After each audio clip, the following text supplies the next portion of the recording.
Paz do Senhor, minhas prezadas irmãs, é com grande alegria que iniciamos mais uma aula da Escola Bíblica Dominical.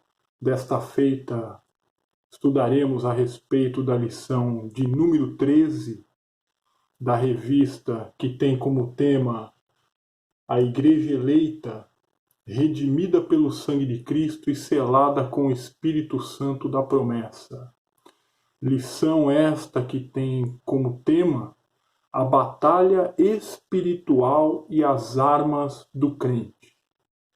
Então hoje nós concluiremos a parte final da carta aos Efésios.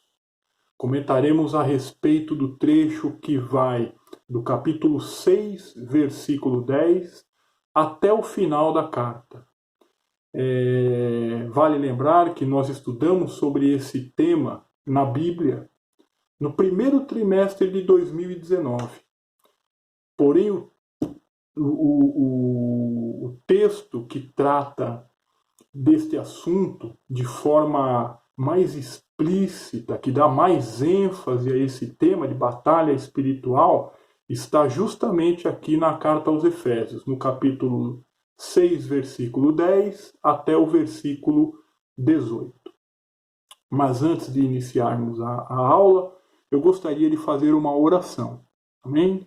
Senhor nosso Deus e nosso Pai, somos gratos a Ti, meu Deus, por mais uma oportunidade que o Senhor nos dá.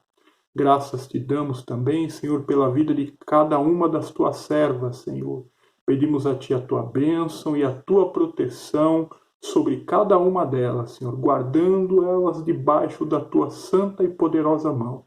Quanto a mim, Senhor, peço que me dê graça, me dê sabedoria do alto, a fim de que eu seja um instrumento de ensino da Tua palavra e que o Teu nome seja glorificado no santo nome de Jesus. Assim nós te rogamos e te agradecemos. Amém. Graças a Deus. Voltando à lição, nós lembramos que a partir do capítulo 4 da carta aos Efésios, Paulo começa a falar com respeito à conduta do cristão. Primeiramente em relação à sociedade, depois em relação à família e por último em relação ao ambiente do trabalho. Então ele aborda a vida do cristão sobre esses três aspectos, ou esses três ambientes, melhor dizendo: sociedade, família e ambiente do trabalho. Então, depois de ter dito como o cristão deve se comportar na sociedade, tendo uma postura diferente dela, depois de ter dito como o cristão deve se comportar como marido, como esposa, como pai, como mãe, como filho, e de como também o cristão deve se comportar como servo e senhor, trazendo para os dias atuais como empregado ou chefe ou empregador, né? Paulo, no final da carta, faz uma advertência, que está lá em Efésios capítulo 6, versículo 11 e 12, que diz assim: revesti-vos de toda a armadura de Deus, para que possais estar firmes contra as astutas ciladas do diabo. Porque não temos que lutar contra a carne e o sangue, mas sim contra os principados, contra as potestades, contra os príncipes das trevas deste século, contra as hostes espirituais da maldade, nos lugares celestiais. Paulo, então, ele vai começar a mostrar, a partir do versículo 10, a necessidade que o cristão tem de entender que está numa guerra espiritual contra as hostes espirituais da maldade. Então Paulo faz questão de mostrar que a igreja ela está inserida dentro de um contexto, né, ou dentro deste mundo espiritual, melhor dizendo, e devemos estar preparados para enfrentá-lo.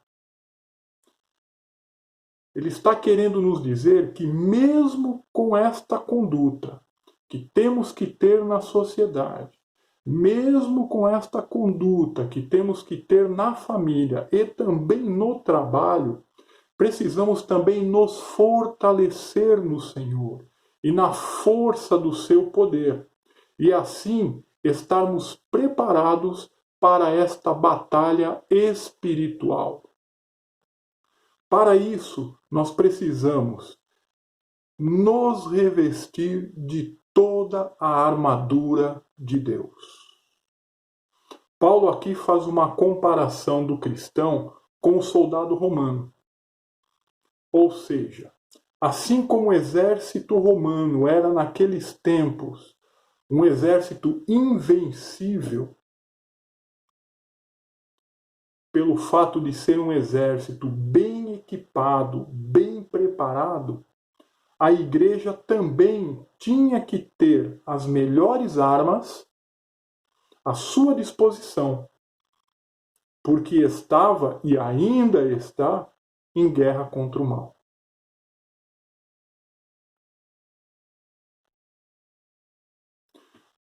É bom lembrar que nós fazemos, minhas irmãs, parte desta igreja militante, esta igreja que milita, esta igreja que combate.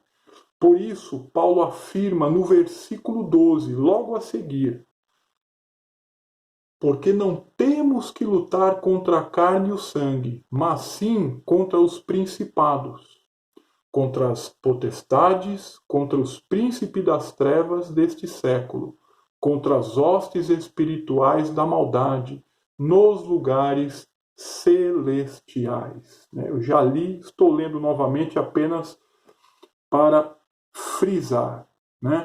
E esta batalha, como foi lida aqui, ela se dá onde? No mundo espiritual. Porém, enquanto nós estivermos, enquanto igreja do Senhor, estivermos firmados em Cristo, que é a nossa rocha, e devidamente armados, ninguém fará frente à igreja do Senhor.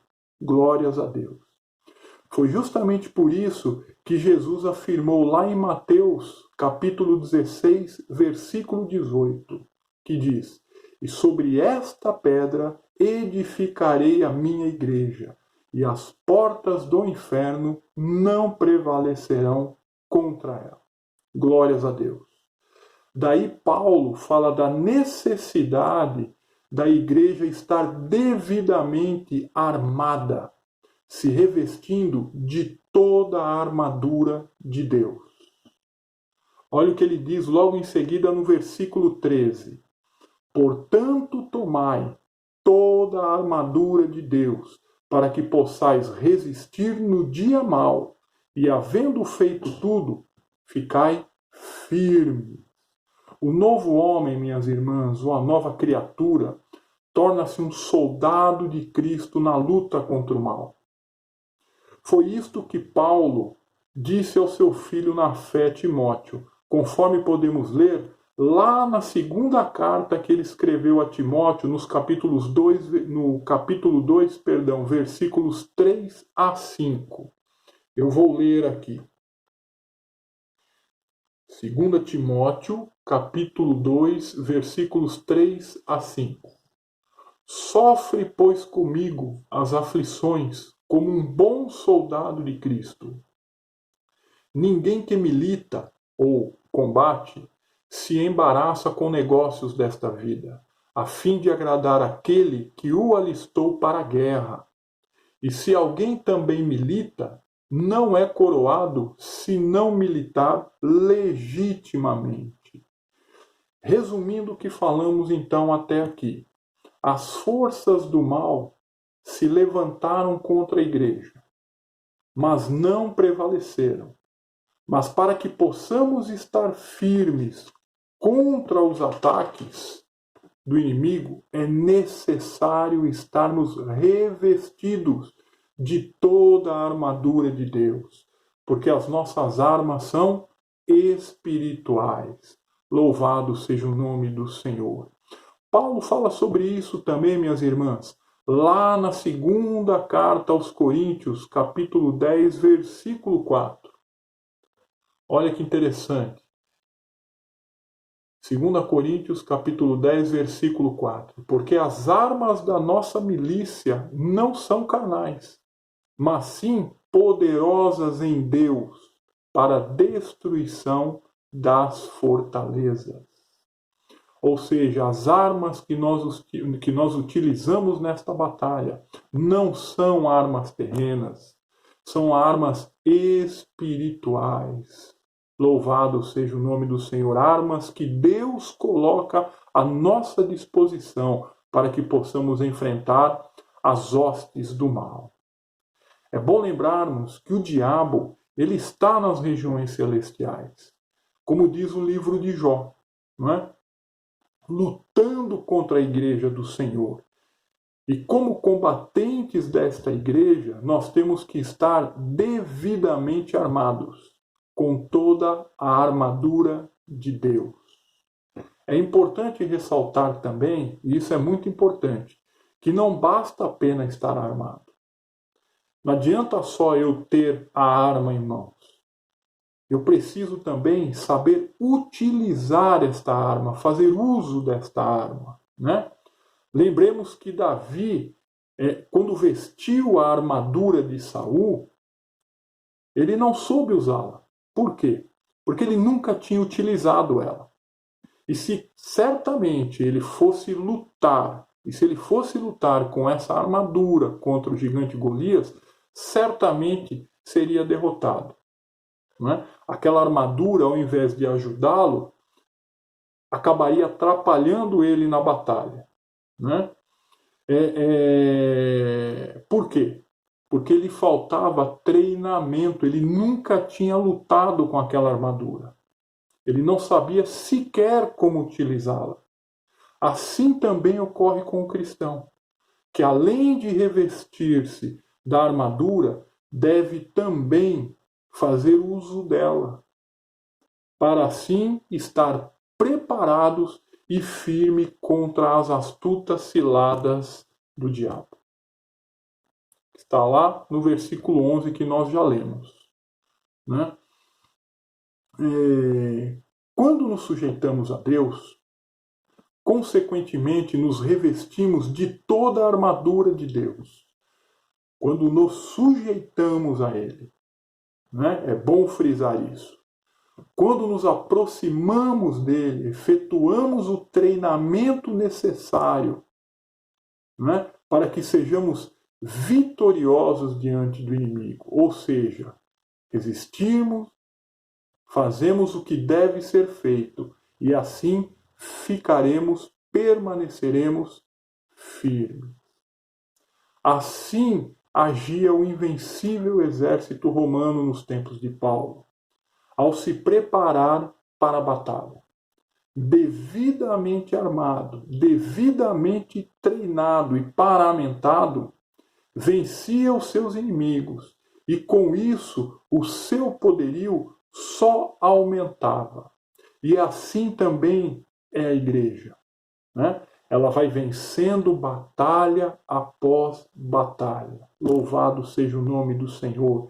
E vai prevalecendo contra as hostes da maldade. E com isso vai aumentando o seu poderio. Almas vão sendo ganhas para o Senhor. Deus seja louvado. Apesar da maldade estar aumentando. Isso é bem verdade, né? O governo do anticristo não será implantado enquanto a igreja não for tirada. Por quê? Porque de batalha em batalha, a igreja revestida de toda a armadura de Deus vai resistindo ao inimigo. Na segunda carta aos Tessalonicenses, capítulo 2, versículos 7 e 8, eu gostaria de ler aqui para as irmãs. Olha o que diz. Porque já o mistério da injustiça opera. Somente há um que agora resiste até que do meio seja tirado. E então será revelado o iníquo, a quem o Senhor desfará pelo assopro da sua boca, e aniquilará pelo esplendor da sua vinda. Glória a Deus, né? Então o Espírito Santo que age dentro da igreja, age em nossas vidas, não é? É o Consolador que Jesus nos deixou, impede, pelo seu poder, que o reino do anticristo seja implantado. E isso só ocorrerá após o arrebatamento da igreja. Em seguida, o apóstolo Paulo começa a descrever esta armadura. Ele começa a fazer uma descrição de todos os utensílios que fazem parte desta armadura, tendo sempre em vista, minhas irmãs, a armadura do soldado romano. Paulo então vai fazendo uma comparação do soldado romano da sua época com o soldado cristão. A primeira arma que Paulo cita está mencionada lá no versículo 14, que diz: Estai, pois, firmes, tendo cingido os vossos lombos com a verdade. Estais, pois, firmes, tendo cingido os vossos lombos com a verdade. Esse é o primeiro elemento da armadura de Deus, o cinturão da verdade. Lá em Efésios, capítulo 4, versículos 24 e 25, Paulo afirma que o novo homem tem compromisso com a verdade. Nós, a partir do momento que aceitamos a Cristo, a nossa vida passa a ser uma vida pautada pela verdade. E isso é importante, né? E Paulo frisa isto aqui, né? O cinturão é colocado aqui como primeiro elemento. Por quê? Porque é o cinturão que dá sustentação para toda a armadura do soldado, dando a ele condições de lutar com segurança. É isto que a verdade faz. Pois enquanto comprometidos com a verdade, nós teremos plena condição e segurança para lutarmos contra o inimigo. A segunda arma mencionada é a couraça da justiça. Ainda no versículo 14, na parte B, Paulo complementa: e vestida a couraça da justiça. Couraça, minhas irmãs, é aquela parte da armadura que protege tanto o peito quanto as costas do soldado. Ela protege os órgãos vitais dele e é presa ao cinturão. Ela protege os órgãos vitais, né? A passagem aqui fala da couraça da justiça, né? Justiça esta que vem pela fé, e assim somos justificados por Cristo. E essa justiça de Cristo nos possibilita entrar em comunhão com Deus e assim ter acesso a Ele na vida eterna. Glórias a Deus. Olha o que diz Romanos, capítulo 5, versículo 1 e 2, sobre esse assunto. Tendo sido, pois, justificados pela fé, temos paz com Deus por nosso Senhor Jesus Cristo, pelo qual também temos entrada pela fé a esta graça, na qual estamos firmes e nos gloriamos na esperança da glória de Deus. Aleluias! Né? Aqui nós entendemos que a justiça nos permite estar em paz com Deus, ter comunhão com Ele, e assim estarmos sob a sua proteção. A justiça de Cristo nos garante uma vida debaixo da sua proteção, não é? E assim nós somos protegidos do ataque ou dos ataques do inimigo. Glórias a Deus. Então nós já falamos aqui do cinturão da verdade e da couraça da justiça. Mas qual é o terceiro elemento dessa armadura? O terceiro elemento, não menos importante, São os calçados na preparação do Evangelho da paz. Glórias a Deus. Versículo 15, logo na sequência, diz: e calçados os pés na preparação do Evangelho da paz. É de suma importância que o soldado esteja calçado. Um dos principais fatores, apenas para reforçar isto, que contribuiu para a derrota do exército nazista na Segunda Guerra Mundial, na Segunda Grande Guerra Mundial, é que eles tentaram invadir a Rússia durante o inverno.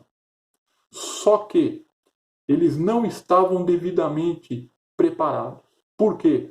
Porque os seus calçados não eram calçados apropriados para andar na neve. E aí o que aconteceu?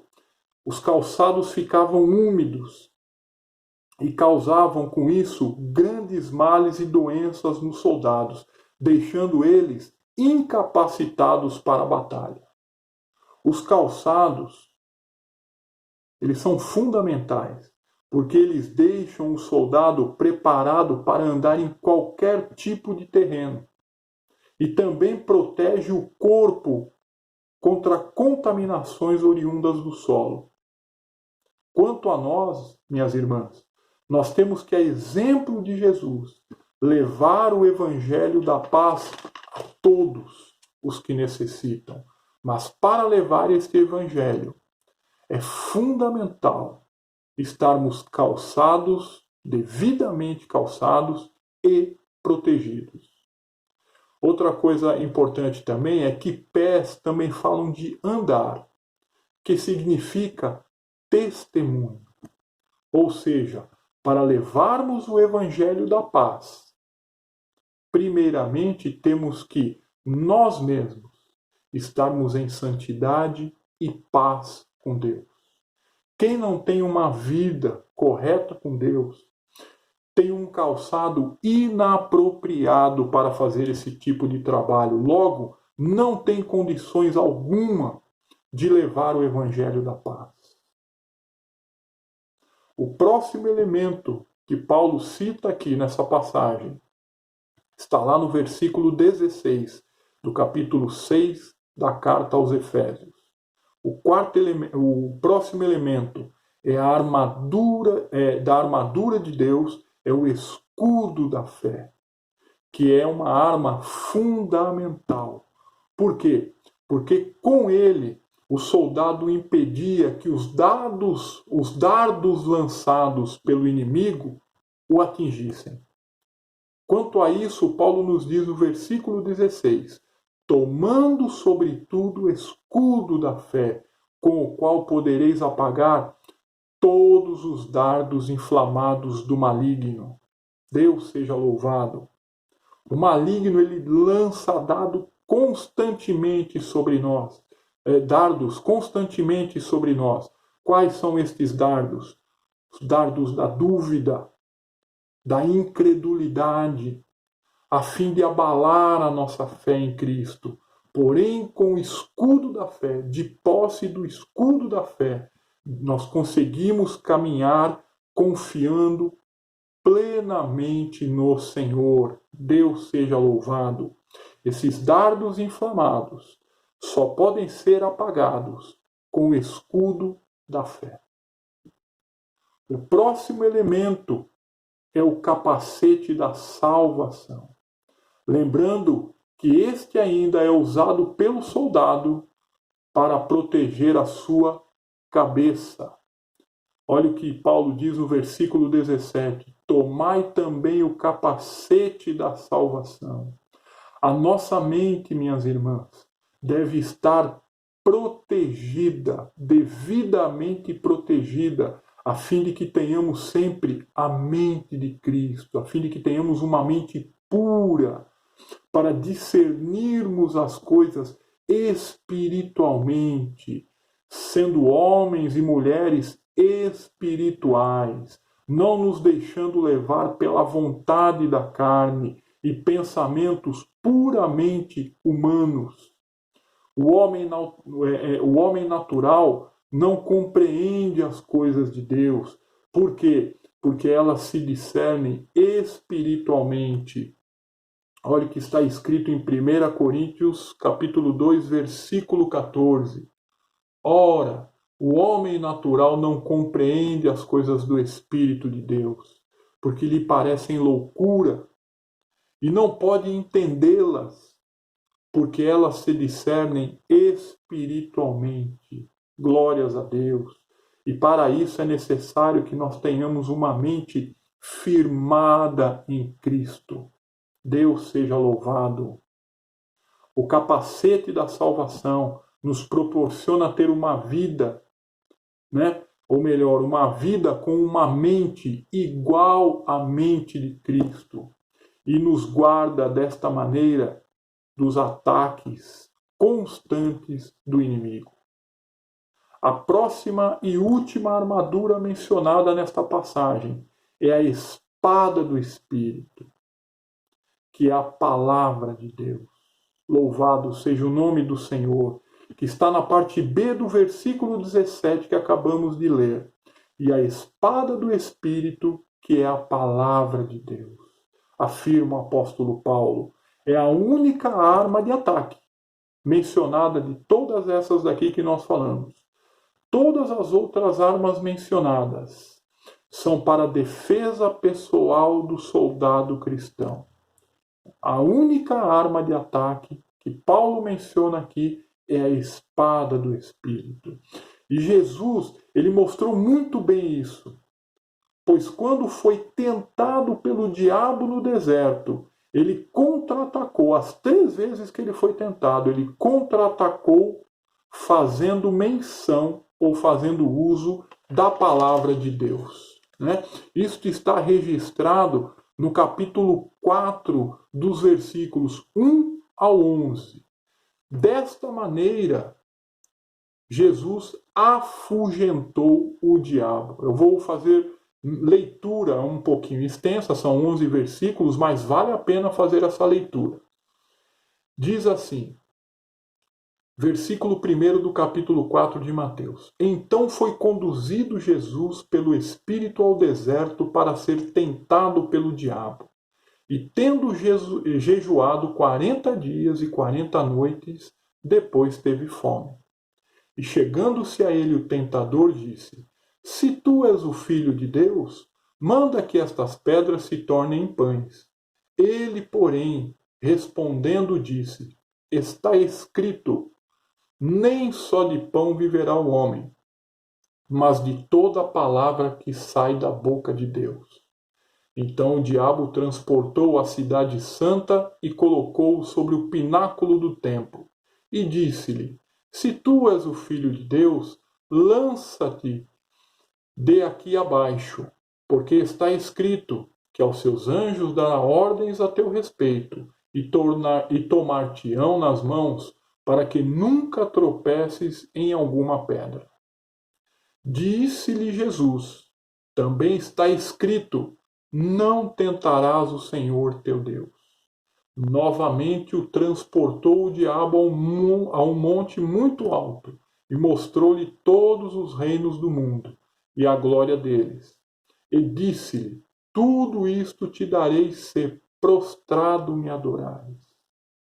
Então disse-lhe Jesus: Vai-te, Satanás, porque está escrito, ao Senhor teu Deus adorarás, e só a ele servirás. Então o diabo o deixou, e eis que chegaram os anjos e o serviam. Graças a Deus. Então vejam aqui, minhas irmãs, que todas as vezes que o diabo tentou Jesus, Jesus o contra-atacou fazendo uso da palavra de Deus. A palavra é uma espada que vence as barreiras e também vence os ataques do inimigo. Somente a palavra de Deus tem poder para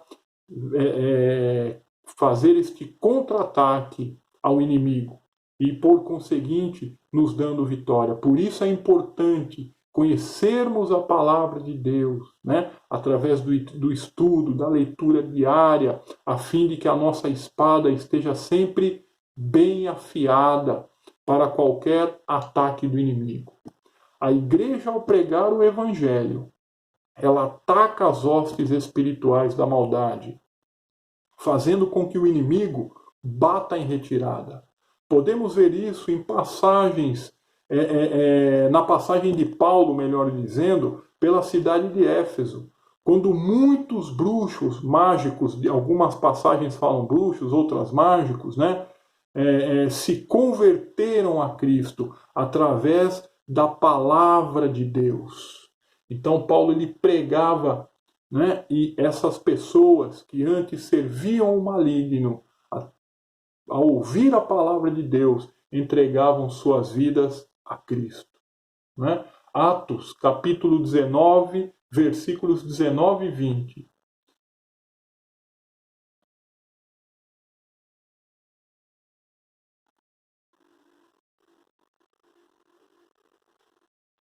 Só um momento.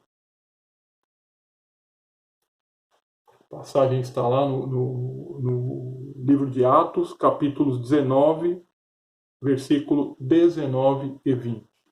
No entanto, diz Paulo, de nada adianta vestirmos a armadura de Deus se não estivermos devidamente treinados para usá-la. É verdade. Não adianta você ter um armamento, né? Por quê? Porque por mais que seja poderoso esse armamento, se você não souber fazer uso dele, você certamente perderá a batalha. Um soldado deve estar em plena forma para utilizar esse seu armamento na guerra. E qual é o exercício, minhas irmãs, que o crente deve realizar para deixá-lo em plena forma espiritual? Paulo responde esta pergunta ao lermos o versículo 18 do capítulo 6. Olha como ele responde: orando em todo o tempo, com toda oração e súplica no Espírito, e vigiando nisto com toda perseverança e súplica por todos os santos. Então, Paulo responde essa pergunta dizendo, nós temos que nos exercitar através da vigilância e da oração. Vigilância e oração são duas práticas, dois exercícios fundamentais para que nós tenhamos plena condição de enfrentar o inimigo. Podemos afirmar então que só conseguiremos fazer o uso correto do cinturão da verdade, da couraça da justiça, dos calçados na preparação do evangelho da paz, do escudo da fé, do capacete da salvação e da espada do Espírito, se tivermos uma vida de vigilância e oração. E como resultado disso, certamente seremos vitoriosos na batalha espiritual. Lembramos que essas ações, vigilância, ou melhor, essas práticas da vigilância e da oração, exigem de nós uma vida de intimidade com o Espírito Santo. Porque é Ele que nos conduz pela verdade. É Ele que nos ensina. É Ele que nos consola. E também é Ele quem nos alerta. Depois desta orientação sobre a batalha espiritual, depois de Paulo ter explicado para os irmãos de Éfeso, né, quais são os equipamentos que eles deveriam usar, né, qual a utilidade de cada equipamento e como que eles deveriam se preparar para estarem aptos para enfrentar as hostes da maldade. Depois de dar toda esta orientação sobre a batalha espiritual, Paulo encerra sua carta demonstrando toda a sua humildade. E isso é algo que nos chama a atenção. Né? Ele diz que todos devem orar em todo tempo e vigiar. E faz um pedido. Está lá no versículo 19. E por mim, para que me seja dada, ao abrir da minha boca, a palavra com confiança, para fazer notório o mistério do Evangelho. Glória a Deus. É bom lembrar aqui, minhas irmãs, que Paulo está ensinando aos irmãos de Éfeso, porém, também pede oração em seu favor. Note que ele encontrava-se neste momento preso, como ele mesmo afirma ali na sequência no versículo 20, mas ele não pede para ser solto, e sim para que os irmãos orassem, a fim de que ele continuasse a pregar o Evangelho e exercer o seu ministério, mesmo na prisão. Resumindo, Paulo vivia aquilo que pregava. Ele não estava com medo de morrer. Ele queria somente continuar fazendo a vontade de Deus. Ainda no versículo 20 ele diz: pelo que sou embaixador em cadeias, para que possa falar dele livremente, como me convém falar. Então, a oração de Paulo, o pedido de oração de Paulo em seu favor era para que ele continuasse pregando a palavra de Deus. E assim como Paulo, temos que exercer a tarefa para a qual fomos chamados, que é pregar a palavra de Deus. E assim, minhas irmãs, nós concluímos aqui esta última lição, a 13ª lição da revista do 2º trimestre, né? E na semana que vem, Deus permitindo, iniciaremos, né, mais um trimestre pela frente. E que Deus nos abençoe e até a próxima aula. Fiquem com Deus, em nome de Jesus. Amém.